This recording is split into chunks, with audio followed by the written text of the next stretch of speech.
Plant, farm নাকি industry? অর্থনীতির এই তিনটা শব্দ নিয়ে প্রায় আমাদের মধ্যে একটা জট লেগে যায়, তাই না?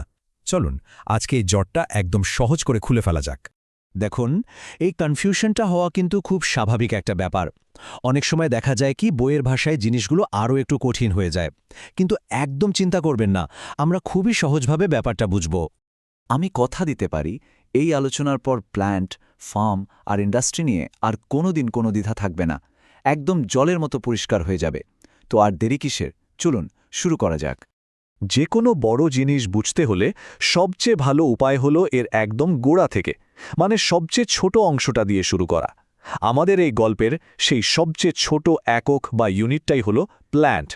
খুব সহজ করে বললে প্ল্যান্ট হলো একটা নির্দিষ্ট কারখানা বা প্রোডাকশন ইউনিট, মানে যেখানে জিনিসটা তৈরি হচ্ছে। যেমন ধরুন একটা বড় কোম্পানির চট্টগ্রামে একটা পাটকল আছে, তাই তো? শুধু ওই একটা কারখানাই হলো একটা প্ল্যান্ট, ব্যাস, আর কিচ্ছু না, একদম সিম্পল। আচ্ছা, প্ল্যান্ট কি সেটা তো আমরা বুঝে গেলাম।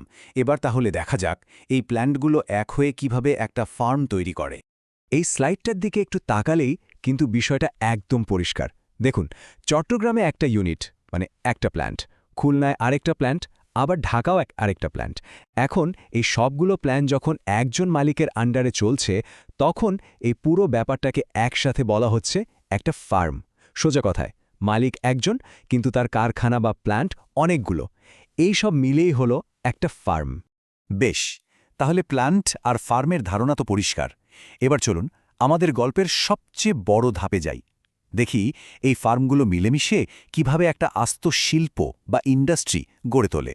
এখানে স্ক্রিনে দেখুন, বাওয়ানি জুট মিলস একটা ফার্ম, আবার আদমজি জুট মিলস, সেটাও আরেকটা আলাদা ফার্ম। XYZ জুট কোম্পানি, সেটাও অন্য একটা ফার্ম। এদের সবার মালিক কিন্তু আলাদা, ম্যানেজমেন্টও আলাদা, কিন্তু এদের মধ্যে একটা দারুণ মিল আছে। বলুন তো কি? হ্যাঁ, এরা সবাই একই জিনিস বানাচ্ছে, পাটজাত পণ্য।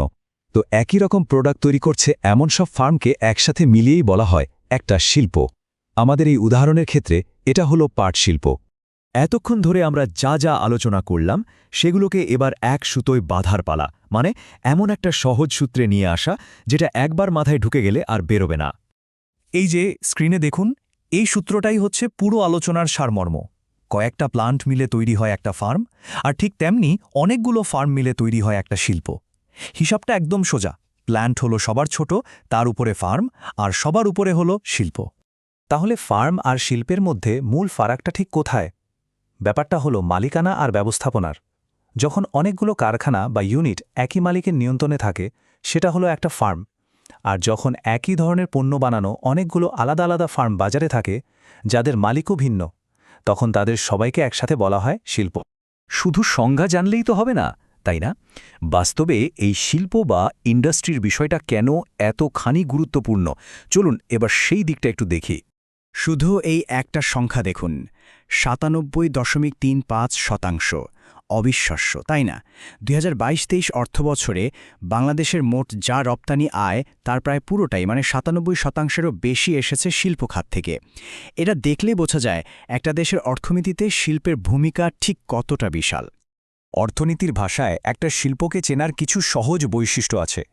যেমন ধরুন, এখানে একই ধরনের জিনিস বানায় এমন অনেকগুলো ফার্ম থাকে, আর তাদের মালিকানাও হয় ভিন্ন।